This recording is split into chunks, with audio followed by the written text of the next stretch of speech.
तो दोस्तों नमस्कार, मैं आप लोगों का हार्दिक अभिनंदन करता हूं अपने ट्रेडरबाज स्टॉक मार्केट यूट्यूब चैनल में। जो लोग फर्स्ट बार विजिट करें, सब्सक्राइब वगैरह कर ले, बेल आइकन वगैरह प्रेस कर ले। ठीक है, चलिए, बहुत बढ़िया।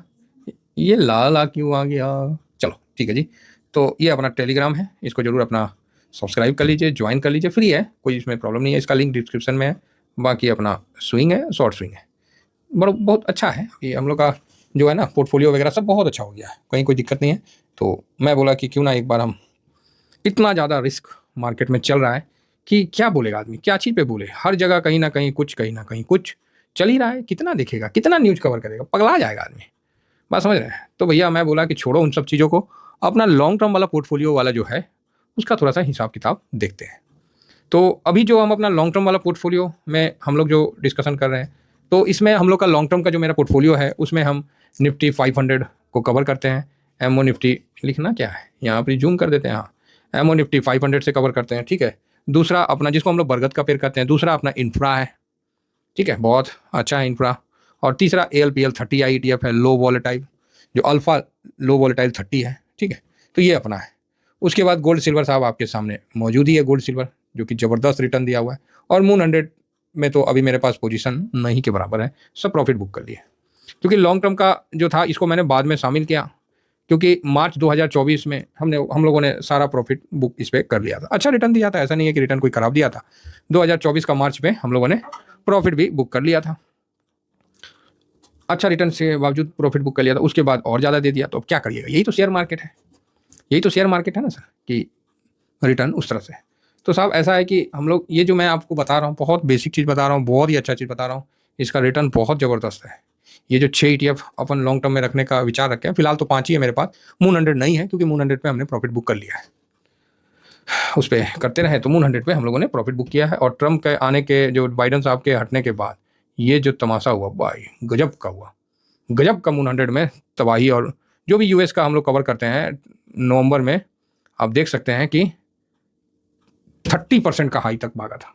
तो चलिए 30% नहीं, लेकिन 20% तो कवर आदमी करिए लेता है। तो स्विंग में हम लोगों ने काफ़ी इसमें कवर किया।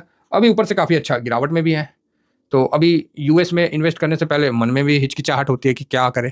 अगर यही अपना मून 100 जो किसी के पास 80 के भाव का है तो वो भले आपको रख सकता है, अदरवाइज अभी इस लेवल में खरीदना थोड़ा डर भी लगता है। जो बात है सो क्लियर है। और हम लोग आप लोगों से ये डिस्कशन में बोले थे कि भाई मून 100 जो है साल में देखिए बहुत ज़्यादा रिटर्न दिया हुआ है, तो इसको गिरने दीजिए। तो 20% गिरा है, तो 20% तक का लो मारा, फिर उसके बाद एक हाई।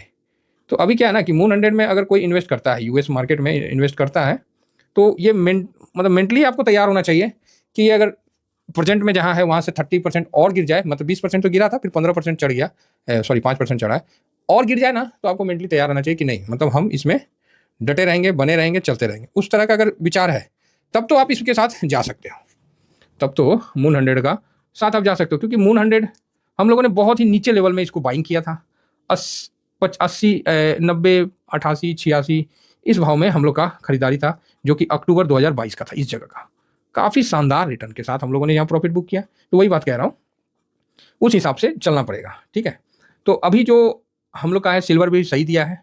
आप देखिए सिल्वर ने काफ़ी अच्छा रिटर्न दिया है। ठीक है, बहुत बढ़िया सिल्वर ने रिटर्न दिया है और हम इसके रिटर्न से खुश हैं। अब आई बात कि गोल्ड ने भी बहुत अच्छा रिटर्न दिया है, इसके भी रिटर्न से हम लोग खुश हैं। तो अब हम लोग नाखुश किसके रिटर्न से हैं? तो इक्विटी सेक्शन के रिटर्न से हम लोग नाखुश हैं, जिसमें आपको इंफ्रा, ठीक है, फिलहाल तो 5 डेज का लगा देते हैं, 1 मिनट, जिसमें हम लोग 3 महीना, हाँ जिसमें हम लोग इंफ्रा, ALPL 30 ETF और एमओ निफ्टी 500, क्योंकि ऊपर से मार्केट गिर रहा था तो इसमें भी गिरावट हुआ और 6 महीना 5 महीना लगातार ये डाउन में रहा। उसके बाद अब स्थिति थोड़ा सुधरा है। ठीक है, फिलहाल 6 महीना का लगाया जाए तो आप देख सकते हैं कि ऊपर से यहाँ से सीधा डाउन की तरफ चला है। सिल्वर ऐसे ऐसे ऐसे ऐसे ऊपर की तरफ गया है, और इसी बीच में जो गोल्ड है वो फर्स्ट क्लास यहाँ पर ही है, ये गोल्ड है। और मून 100 तो भाई साहब ये तो आग लगाया हुआ है, काफ़ी ज़्यादा रिटर्न के साथ, मतलब ये आगे बढ़ा है। तो यहाँ अभी जो हम लोग का 1 साल का रिटर्न है, तो गोल्ड अभी सबसे ज़्यादा रिटर्न दे रखा है। ये देखिए गोल्ड जो है सबसे ज़्यादा रिटर्न दे रखा है, बाकी सिल्वर भी 28 पे है। अब मून 100 जो ऊपर से गिर लिया तो यहाँ 25% का रिटर्न है। एमओ निफ्टी 507 है, बाकी उससे इंफ्रा वगैरह उससे नीचे है।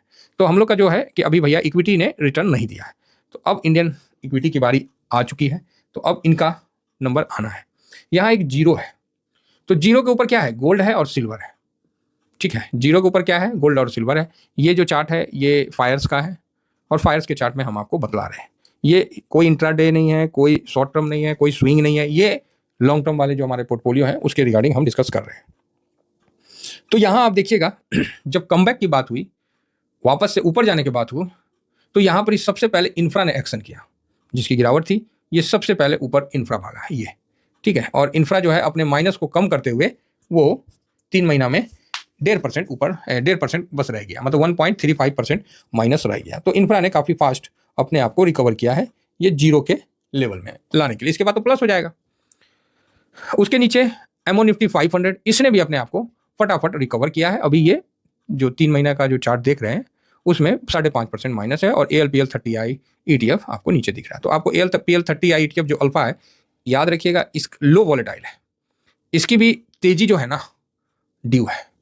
जब सब गिर रहा था तब ये नहीं गिरा था IT के कारण, ठीक है। जब सब गिर रहा था तो ये नहीं गिरा, जब ये गिरा तो सबसे नीचे गया, 6 महीना में 20% टूटा। स्ट्रेटजी इंडेक्स है, टूटेगा, कोई डाउट नहीं है। इसमें आप देखे होंगे कि मैंने कोई भी सेक्टर को शामिल नहीं किया है। तो आप बोलेगा मतलब मैंने किसी सेक्टोरियल नहीं रखा है, जैसे बैंक निफ्टी को मैंने नहीं लिया है, मैंने PSU को लॉन्ग टर्म में नहीं लिया, नहीं ये सब मैं नहीं लिया हूँ। मैंने ब्रॉडर को लिया हूँ, स्ट्रेटजी को लिया हूँ और थीमेटिक को लिया हूँ। बाकी अपना गोल्ड सिल्वर तो है ही, एक अपना US मार्केट में, चाइना को मैं अवॉइड करता हूँ, सिल्वर से कवर करता हूँ। यहाँ पर ही जो स्ट्रेटजी इंडेक्स है, जो ALPL 30i ETF है, ये सबसे ज़्यादा गिरने में माहिर है। उसके बाद थीमेटिक है, जो इंफ्रा है वो गिरने में माहिर है। और उसके बाद फिर एमओ निफ्टी 500, जो ब्रॉडर है 22 सेक्टर आता है। सर कोई एक स्टॉक में नहीं मैंने पैसा लगाया है, मैंने 500 स्टॉक के जो इंडेक्स है उसमें अपने को ETF से किया है लॉन्ग टर्म के लिए। कोई स्विंग नहीं, कोई शॉर्ट स्विंग नहीं, लॉन्ग टर्म, सीधी बात है। अब आप बोलोगे सर लॉन्ग टर्म का क्या मतलब है, तो लॉन्ग टर्म का वही मतलब है कि जब तक आपको फाइनेंशियल फ्रीडम आपके लॉन्ग टर्म में ना अचीव हो जाए तो समझिए वो लॉन्ग टर्म ही है, ठीक है।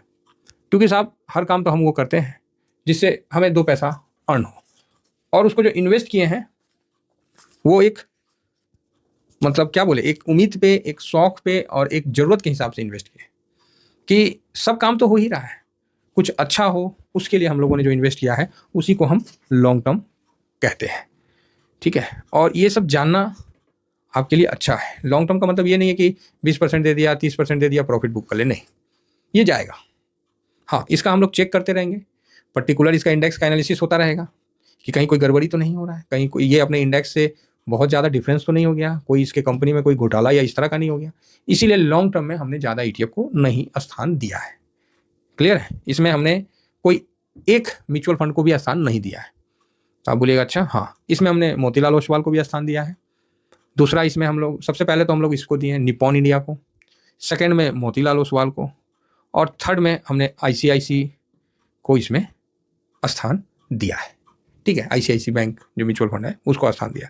तो इसको 3 मतलब हमने डिवाइड करके रखा है। बाकी हम जितना है सब में स्विंग करते हैं और सब में शॉर्ट स्विंग जो भी है वो करते हैं, क्योंकि सर देखिए परिस्थितियाँ समय के अनुसार बदलती रहती है।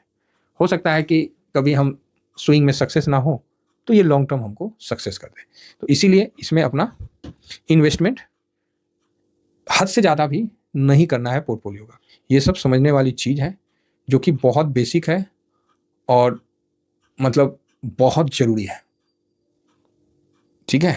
जिस तरह किसी भी इमारत को बनने के लिए पिलर की आवश्यकता होती है, मजबूत नींव की आवश्यकता होती है, उसी तरह पोर्टफोलियो को बनाने में भी आपको इसके अनुपात की जानकारी होना चाहिए। ये नहीं कि पूरा पैसा लॉन्ग टर्म में लगा दिया, हो गया, फिर तो सुस्त हो जाइएगा आप, समझ रहे हैं भावना।